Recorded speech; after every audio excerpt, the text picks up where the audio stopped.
Ramaya Ramabhadraya Ramachandraya Vedase Raghunathaya Nathaya Sitaya Pate Namaha. Ayodhya Ch, chapter number 116. The Exodus of the Rishis. So, Valmiki has completed the journey of Bharatha from Chitrakuta to Nandigrama. So now he comes back to Chitrakuta and he shows that Rama leaves Chitrakuta to go further deep into Dandakaranya because the sages want him to do so. So throughout Valmiki Ramayana, we will see that Rama follows certain clues and he obeys whatever the sages say because they are great rishis and they are great devotees of Lord Rama who know the true nature of the Lord and they know the true purpose of the Lord. Verse 1. Prati prayate bharate vasan Rama tapovane Lakshayam asa sa udvegam atha utsukayam tapasvinam. After Bharata had departed, Rama, who was living in the penance grove of the ascetics, observed that they were filled with apprehensions and were eager to leave the forest. Verse 2. Ye tatra chitrakutasya purastapasya ashrame Ramam ashritya niratah tan alakshayad utsukan. The hermits in the ashrama about Chitrakuta led till then a very happy life, free from care and anxiety since Rama was with them.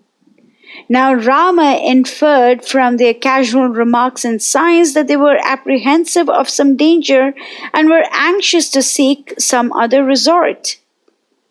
Verse 3. Nayaner brikuti bhir cha ramam nirdishya shankita anyonyam upajalpantah shanai chakrur mitah kata. They spoke among themselves in secret, pointing out to Rama with sidelong glances and raised eyebrows. Verse 4. Tesham utsukyam alakshya Rama tu atmani shankitaha krita anjalir uvacha idam rishim kulapatim tata. Perceiving their distress, Rama himself sought out the Kulapati or the head of the group of ascetics and said to him over folded palms. Verse 5. Na kachat bhagavan kinchit purva vrittam idam mayi drishyate vikratam yena vikriyanti tapasvina. O venerable sage, I beg to submit to your reverence that the hermits hereabouts behave to me rather strangely. May I know why? Verse 6. Pramada charitam kachit kinchin na avarajasya me lakshmanasya rishibir drishtam na anurupam iva atmanaha. Did they notice any change in my attitude towards them? Or was Lakshmana guilty of any careless breach of duty? Verse 7. Kachit shushrusha mana va shushrusha na paramayi pramada abhyuchitam vrittim sita yuktam na vartate. Or was Sita so much absorbed in her attendance upon me as to omit paying you due attention and respect? These verses show the extreme humility of Lord Rama. So he doesn't say, why are you so sad? He says, was there something wrong with the way the three of us behaved towards the sages? I would like to know the reason why. And the implicit underlying reasoning behind this is that if there is something wrong with any of us, due to which all of you are so distressed, then we will change our behavior so that it's easier for you to live with us. So this shows the extreme humility of Lord Rama. He doesn't point out others' mistakes first. He figures out if something is wrong with him. Verse 8. Atha rishir jaraya vridha tapasa cha jaram gata vepamana iva uvacha ramam bhuta dayaparam. The head of the colony of ascetics was a very old man, lean and emaciated with age and severe tapas. His limbs shook from weakness. He addressed himself to Rama, whose heart went out in compassion to all creatures, and replied. So, a very beautiful adjective of Lord Rama is given here. That is Bhuta Daya Param, the one who is always compassionate to all the living creatures. Verse 9. Kuta Kalyana Satvaya Kalyana Abhirate Tatha Chalanam Tata Vaidehya Tapasvishu Visheshataha. Oh, my dear Rama, it is inborn in Sita to do good, the highest good to others. Sita delights in it immensely. The daughter of King Janaka, it is absurd to imagine her ever swerving the least from the path of good. All the more careful would she safeguard herself in the case of holy hermits. Verse 10. Tvam nimittam idam tavat tapasan prativartate rakshobhya tena samvigna katayanti mitah kataha. My people here apprehend danger through you from the Rakshasas, and it forms the subject of their anxious thoughts and talk.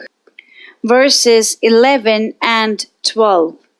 Ravana avaraja kaschit kharo nama iha rakshasaha utpathya tapasan sarvan janasthana niketanan drashta cha jita kashi cha nirshamsaha purusha adaka avalipta cha papa cha tvam cha tat na mrishyate. Not far from here is the city of Janasthana, the capital of Khara, the Rakshasa. He is the brother of Ravana. His numerous victories have heightened his natural pride and arrogance. A cruel cannibal, the sinful creature hates you beyond all words. Verse 13. Tvam yada prabhriti hi asmin ashrame tata vartase Tada prabhriti rakshamsi viprakurvanti tapasan. The Rakshasas will continue to harass and persecute the hermits so long as you stay among them. Verse 14. Darshayanti hi bibhatse krurer bhishana kair api Nana rupe virupe cha ruper asukha darshaner. Their hideous forms and looks strike terror into the hearts of the poor recluses, and truly it is a repulsive and horrible sight to see them. Verse 15. Aprashaster ashuchibhi samprayojya cha tapasan Pratignante aparan kshipram an arya puratah stitha. They pelt our people with impure and unclean objects. They pounce upon others unawares and drink their lifeblood. Verse 16. Teshu teshu ashrama sthaneshu abuddham avaliya cha Ramante tapasam tatra nashayanto alpachetasa. Sometimes they conceal themselves in the ashramas and slay the inmates thereof. Verse 17. Apakshipanti srag bhandan agnin sinchati varina kalasham cha pramritnanti havane samupastithe. They scatter the holy vessels of sacrifice when the fires are reverently worshipped. They put them out with huge streams of water. They shatter to pieces the vessels filled with magnetized water. Verse 18. Ter duratma bhir avashthan ashraman prajihasava gamanaya anya deshasya chodayanti rishayo adyamam.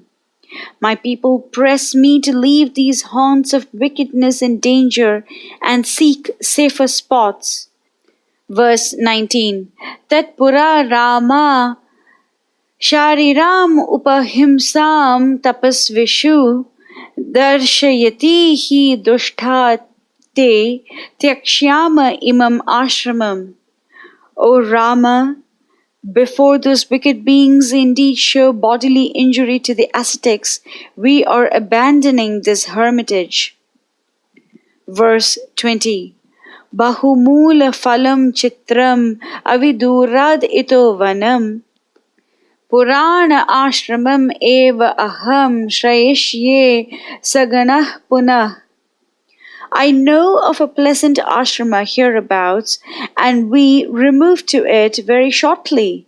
It is abundantly provided with every convenience the hermits could desire, fruits, roots, and water. Verse 21.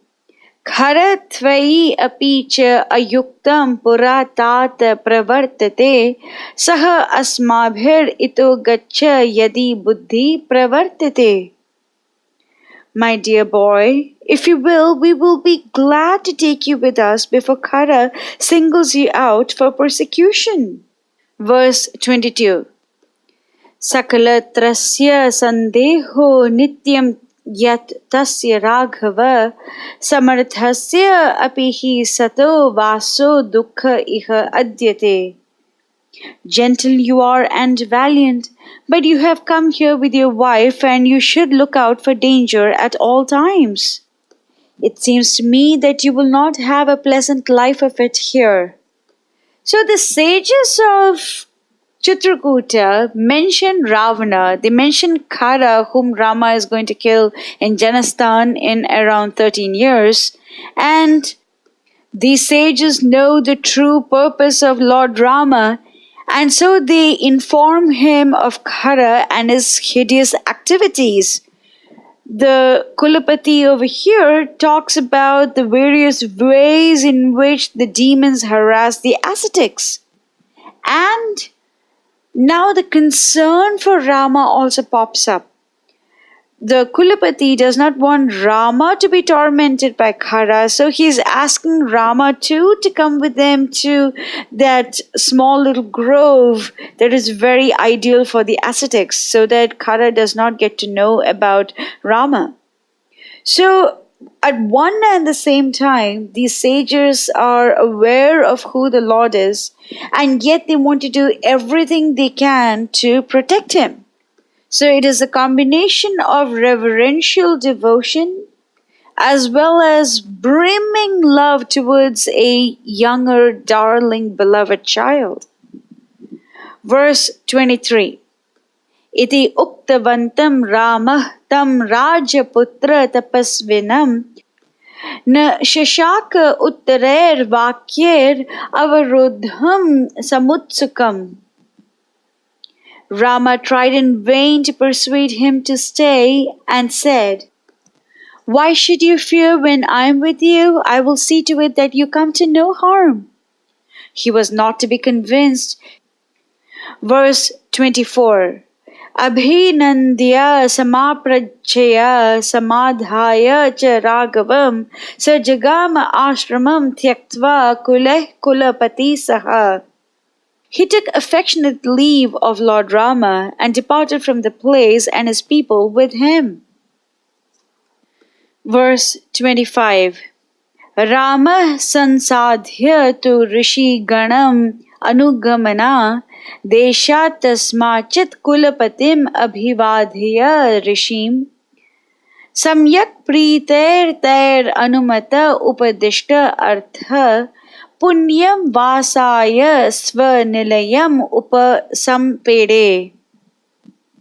Rama followed them far on their way.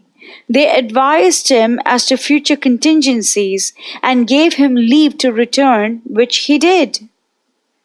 Verse 26. Ashramam tu rishi virahitam prabho kshanam apina jahos raghava raghavam hi satatam anugata stapasah cha rishi charita drita guna. The holy people were loath to part with him, for they had benefited so much by associating with that prince of saintly life and wisdom. So the place where they lived was very dear to him even after they had left it, and he would not exchange it for any other. So once again, Valmiki shows the level of affection that Rama has for his devotees. The devotees, the rishis, were constantly thinking about Lord Rama, and Rama did not want to leave the ashrama that was just deserted by his devotees. In the next chapter, of course, we will see that he takes some careful counsel and he decides to proceed towards Atri Muni's ashrama. But right now, he wanted to stay close to the place where he spent a lot of time with those wonderful rishis. The rishis have given him the clue about Ravana and Khara and Janasthana. And then we will see the other rishis also give him many such clues. Mangalam Koshalendraya Mahaniya Gunabdaye Chakravarti Dhanurjaya Sarvabhaumaya Mangalam.